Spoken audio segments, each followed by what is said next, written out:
In today's lesson, we are going to cover the difference between two grip points of the beam. Every time you select the beam, you can see that there are 2 points. There is the circular one and there is the triangular one. This part of the beam actually confuses a lot of people because usually in the beginning we are not sure which of these grips to use, whether we should use the triangular one or the circular one.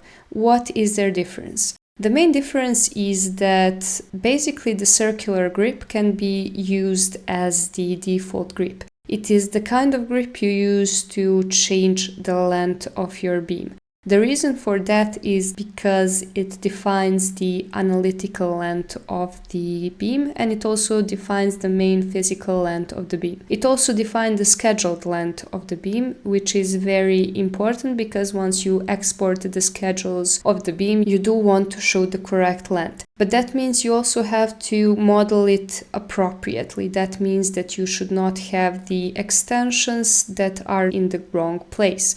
What does that mean? Let me just remove this reference plane that I used for cutting this beam, so we have the beam without join and that aren't cut. I will also remove the copying from this beam. And now we have 3 beams that are completely unconnected. I will select this beam, and as we've shown before, we can see that its center is point and its end is triangle.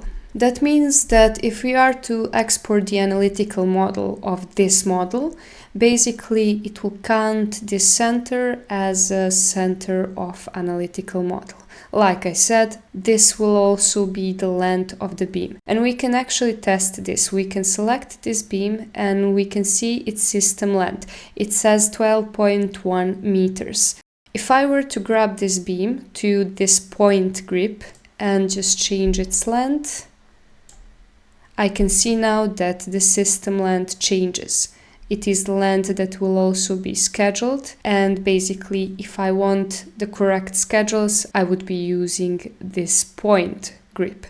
Opposed to that, if I go back and if I select the same beam and this time I grab it to the triangular grips and change the length, we can see that the system length hasn't changed. And the reason for that is that this portion of the beam, which comes after the point, is not actually meant to be used as the system length. It's not meant to be used as the main parameter of the length, and it's not meant to be used as the sort of the model length. It is only meant to be used for cutbacks, for extensions, for joints, and basically for stretching the geometry without moving the connectional point. That means sometimes we will have to just add some small portions of the beam somewhere to create a cutback, to create some detail to some beams, but we will only use it in the occasions where we are sure that the main scheduled length is actually the length from point to point. We can also see now that we have this very lengthy extension, we can see that we get the start extension parameter, which is 7 meters, which is this portion that we get in the left part of our beam. The practical examples of when we use these extensions can be this other join. Like we said in the beginning, basically this junction of 2 beams is its actual length, but we also get this extension, which is actually a cutback, which is 200 millimeters. It is basically the extension of the beam used to create this meter joint of these 2 beams.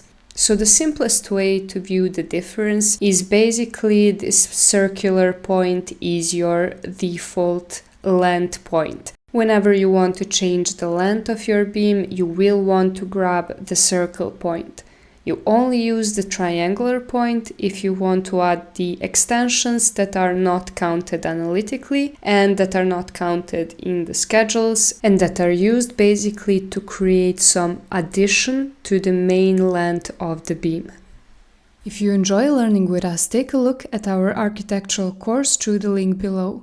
With 20 hours of structured video lessons, it's designed to help beginners master Revit step by step. To support your progress, we've included assignments with each lesson, plus the opportunity to ask questions and receive guidance directly from the instructor whenever you need it. This way, you're not just watching tutorials, you're actively learning, practicing, and improving with guidance every step of the way. Thank you for watching.